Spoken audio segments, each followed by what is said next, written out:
দুনিয়ার সবচেয়ে কঠিন কাজ হলো বিয়ে। সঠিক মানুষটা পেলে জীবনে স্বপ্নের মতো সুন্দর হয়ে যায়। আর ভুল মানুষ ভাগ্যে জুটলে সারা জীবন শুধু মানিয়ে নিয়েই বাঁচতে হয়। আমি পল্লীগ্রামের বউ, তাই সূর্য ওঠার আগে ঘর গুছিয়ে সংসার পরিপাটি রাখতে সব কাজ একা যেভাবে ম্যানেজ করি। তো নতুন দিনে নতুন আরেকটি ভ্লগ ভিডিও নিয়ে হাজির আমি আপনাদের মাঝে। সাভানা, ভারতের ছোট্ট একটা গ্রাম শীতলকুচি জেলা থেকে বলছি। তো welcome back to my channel. আসসালামু আলাইকুম। তোমরা সবাই কেমন আছো? আমি আশা করি তোমরা সকলেই ভালো আছো। আলহামদুলিল্লাহ আমিও ভালো আছি, আর আমার পরিবার পরিজনদের নিয়ে আলহামদুলিল্লাহ আমি ভালোই আছি। আর আমার প্রাণপ্রিয় কলিজা আপু ভাইয়েরা, তোমরা সবাই কেমন আছো? আমি আশা করি তোমরা সকলেই ভালো আছো। তো বরাবরের মতো না ব্লগটা আমি শুরু করে দিলাম। তো চলো ব্লগটা দেখতেই থাকো, আশা করি খুবই ভালোই লাগবে। আর আরেকটা কথা তোমাদের না বললেই নয়, খুব ভোরে ভোরে উঠে যদি সংসারের কাজগুলো গুছিয়ে করা যায় তাহলে কিন্তু নিজের পক্ষে অনেকটা সুবিধে হয়, অনেকটা ভালোই হয় আর কি। নিজের ক্ষেত্রে অন্তত নিজের পক্ষে ভালোই হয় আর কি। সেই জন্য ভোরে ভোরে সংসারের কাজগুলো করলে নিজের পক্ষে ভালোই হয়। আমি পল্লীগ্রামের বউ, তাই সূর্য ওঠার আগে ঘর গুছিয়ে সংসার পরিপাটি রাখতে সব কাজ একা যেভাবে ম্যানেজ করি। তো যাই হোক, মানে যেভাবে আমি সংসারের কাজগুলো করে থাকি সেই ব্লগটাই তোমাদের কাছে আমি শেয়ার করব। আমার ব্লগ কিন্তু বিকাল 4টায় প্রত্যেক দিনে আসে। আর আমার ব্লগের কোনো না কোনো অংশ ভালো লাগলে সাবস্ক্রাইব করে পাশে থাকবেন। আমার আর অল্প আছে, অল্প হলেই কিন্তু আমার $10 হয়ে যায়। $10 হয়ে গেলে কিন্তু আমার গুগল অ্যাডসেন্স চলে আসবে আলহামদুলিল্লাহ। তো আমরা যারা আছি সবাই ছোট ছোট ইউটিউবার, সবাই সবার পাশে থাকবো, তাহলে কিন্তু সুবিধাই হবে, ভালোই হবে, নিজের পক্ষে ভালোই হবে আর কি। মানে আর কি একজন আর একজনকে আর কি সাপোর্ট করব, তাহলে কিন্তু সুন্দরভাবে আর কি ব্লগগুলো করা যাবে। আর আমি যেহেতু পল্লীগ্রামের বউ, তাই সূর্য ওঠার আগে ঘর গুছিয়ে সংসার পরিপাটি রাখতে সব কাজ একা যেভাবে ম্যানেজ করি। আমি কিন্তু সংসারের প্রত্যেকটা কাজে একা ম্যানেজ করার চেষ্টা করি। আমি কিন্তু কারো উপর নির্ভর করি না, কারণ নিজের কাজ নিজেকেই করতে হবে। আর নিজের কাজ নিজেকে করলে মানে শরীর সুস্থ থাকবে, ভালো থাকবে, এটাই আর কি আমি মনে করি। আর নিজের কাজ নিজে না করলে অন্যের উপর ডিপেন্ড করলে নিজেও রোগে আক্রান্ত হবে, প্লাস 10 টাকা ইনকামও করতে পারবে না। সেই জন্য নিজের কাজ নিজে আমি করতে খুবই ভালোবাসি। আর আমি বেশিরভাগ কাজ কিন্তু অফ ক্যামেরায় করি। বেশিরভাগ কাজ আমি অফ ক্যামেরায় অনেক কাজ করি, কিন্তু ক্যামেরার সামনে কিন্তু অল্প কাজ আমি তোমাদের কাছে শেয়ার করি। আমি কিন্তু অনেক কাজ করি, সংসার সামাল দিয়ে আমি কিন্তু 10,000+ টাকা ইনকাম করি। হ্যাঁ, মানে গ্রামের গৃহিণী হয়েও কিন্তু আমার সেই বুদ্ধিটুকুনও আছে, অল্প হলেও সেই বুদ্ধিটুকুনও আমার আছে আর কি।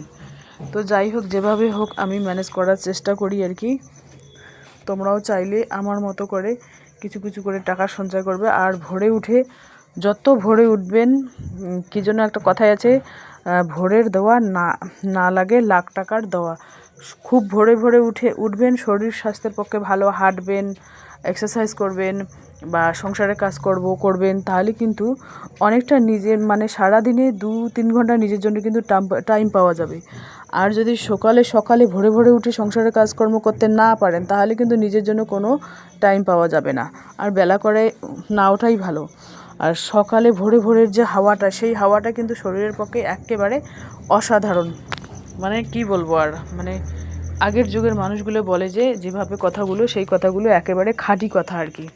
তো চলো, আমার সংসারের টুকিটাকি, আমার টিনের ঘরের যেভাবে কাজগুলো আমি গুছিয়ে নেই, সেই ব্লগটাই আমি তোমাদের কাছে শেয়ার করি। কয়েকটা অগোছালো কাপড় আছে, সে কথাও গুছিয়ে নেই। যাই হোক, এই যে দেখুন বিছানাটা, মানে বিছানার উপরে ওই দোকানের মালগুলো রেখেছিল, যেহেতু দোকানের কাজ চলছে, দোকানের মালগুলো, কাপড় চোপড়গুলো এই বিছানায় এনে রেখে দিয়েছিল, সেই জন্য আর কি বিছানাটা এলোমেলো হয়ে আছে। তো এবার আমি বিছানাটা একটু গুছিয়ে নেব, কয়েকটা অগোছালো কাপড়ও গুছিয়ে নেব। যাই হোক, সংসারের টুকি কাজকর্ম দিয়েই কিন্তু আমার ব্লগ শুরু। আমি জানি না আমার ব্লগ তোমাদের কীরকম লাগে। তো যাই হোক, যদি একটুখানি ভালো লেগে থাকে তাহলে কিন্তু সাবস্ক্রাইব করে পাশে থাকবেন। তো চলো, আমার মানে ব্লগ যে বড় লং ভিডিওগুলো আছে সেগুলো কমেন্ট করতে পারছি না টাইমের অভাবে, সেই জন্য কিন্তু ভিউ কমে যাচ্ছে, মনটাও খুব খারাপ। আর ব্লগের মধ্যে ভিউ কমে আসলে মনটা খুব খারাপ হয়। জানি না, যদি আমার মতে কি বলে 1000 2000 যদি প্রত্যেকদিনই ভিডিওর মধ্যে ভিউ হতো, তাহলে আমার মতো খুশি কেউ হতো না, এটাই হচ্ছে মেন কথা। আমি কিন্তু ইউটিউবে 4 বছর থেকে কাজ করতেছি। আগের একটা চ্যানেল ছিল, সেখানেও আমি 3 বছর কাজ করেছিলাম। এখানে আমি 1.5 বছর থেকে কাজ করতেছি, এখনও কোনো সুফল পাই নাই। তো তোমরা যদি দোয়া করেন, উপরওয়ালার দোয়াতে যদি একটু সুফল পাই, কারণ ছাড়তেও পাচ্ছি না, একটা মায়ার বাঁধনে পড়ে গেছি। এখানে তো ইনকাম নেই, তবু আমি কাজটা ধরে আছি, মানে ছাড়তেই ইচ্ছে করে না। আমার হাজব্যান্ড, ছেলে মেয়ে সবাই আমাকে বলে ব্লগ না করতে বলে, তবু আমি জোর জবরদস্তি করি, মুখ ফেস না দেখিয়েও আমি করি। কারণ যেহেতু ইউটিউব প্ল্যাটফর্মটাকে আমি ভালোবেসে ফেলেছি, তো এখান থেকে বেরোনোর আর আমার কোনো উপায় নেই। আমার টাকা ইনকাম হোক আর না হোক, আমি কিন্তু ভালোবেসেই করতেছি। এটাই হচ্ছে মেন কথা।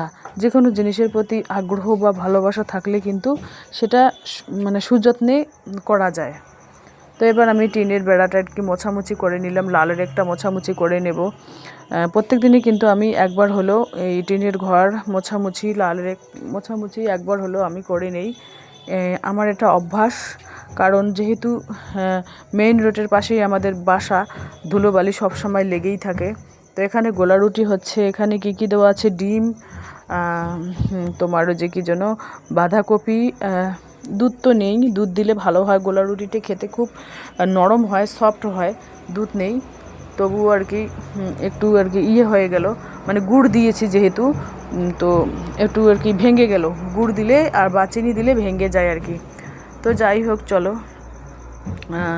আর কী সবজি রান্না করেছি তোমাদের এক ঝলক দেখিয়ে দিই, না দেখালেই নয়। এখানে দেখতে পাচ্ছেন মাছের ঝোল করব, কারণ মাছের ঝোল থাকলে ছেলেমেয়েরা অন্য কিছু খেতে চায় না। তবুও আমার জন্য আমি কিন্তু সবজিপাতি করি, 2-1টা সবজিপাতি করি। আমার মাছ মাংস খেলে আমার পোষায় না, আমার সবজিপাতি, ভাত আমি খুবই কমই খাই, সবজিপাতি আমার বেশি লাগে আর কি। তো এই যে দেখতে পাচ্ছেন মাছের ঝোল করেছি, দেখা যাক আর কি রান্না করতে পারি। তো মাছের ঝোলটা বেশি করব না, একটু কমিয়ে দেবো আর কি। বেশি ঝোল হলে খেতে অত টেস্ট লাগে না, তো ওই জন্য ঝোলটা কমিয়ে দেব। আর এখানে দেখতে পাচ্ছেন আলু করলা ভেজে নিয়েছি, আর এখানে মাছের ঝোল। আলু করলা গরমের সময় না আলু করলা ভাজি আর ডাল আর সজনে ডাঁটা একসাথে রান্না করবে, দেখবেন হেভি খাওয়া যাবে ভাত, মানে দাবাকে 2 থালি ভাত খাওয়া যাবে। ভাত খেলে তো হবে না। আর সেমাই রান্না করতেছি এখানে, কারণ ঈদের সময় সেমাই বেঁচে গিয়েছিল, সেই সেমাইগুলো মানে সেমাই রান্না না করলেই নয়। এই যে দেখতে পাচ্ছেন বাদাম কিশমিশ টিশমিশ দিয়েছি। দুধ যদি বেশি পরিমাণে দেওয়া যায় তাহলে কিন্তু সেমাইটা খেতে দারুণ লাগে। আর দুধ যদি না হয় তাহলে মানে কি বলবো, আর সেমাই যদি মানে বাজার থেকে কিনে এনে দুধ দিয়ে রান্না করা হয়, সেই সেমাইয়ের টেস্ট আলাদা। আর মানে গাইয়ের দুধের যে একটা সেমাই, ওটার টেস্ট আলাদা। হাজব্যান্ড বাসায় চলে এসেছে, তো আজকে হাজব্যান্ডের জন্য রান্না করব মাংস, মটন রান্না করব, আলু দিয়ে ঝোল করব। মটন কিন্তু হাজব্যান্ড খেতে চায় না, আমি আর কি রিকোয়েস্ট করছিলাম যে আমাকে মটন খাইতে ইচ্ছে করছে, অনেক দিন মটন খাওয়া হয়নি। আমরা যেহেতু ডিমই বেশিরভাগ খাই, সপ্তাহে 4-5-6 দিনে ডিমই খাই, যেহেতু মুরগির ডিম বা আমার বাড়িতে আছে। তো এই যে দেখুন ধান ভাঙাই নিচ্ছি আর কি, 1 মণ ধান ভাঙাই নেব। মানে এই দাদাটা বলেছিল আমাকে 1 মণ ধান ভাঙানোর জন্য 50 টাকা আমাকে বলেছিল প্রথমে, তারপরে বলে কি মানে ধান এড়িয়েছে 2 ভাঙা দিতে হবে 90 টাকা। তা আমি বললাম আগে তো আমাকে বলো নাই যে 90 টাকা, তাহলে আমি 2 ভাঙা নিতাম না। আমার কথা কি, ধান থাকবে না, চাল ভালোভাবে বেরোবে, 50 টাকাই আমি দেব। তো চলো, টাটা, আল্লাহ হাফেজ। আজকের ব্লগ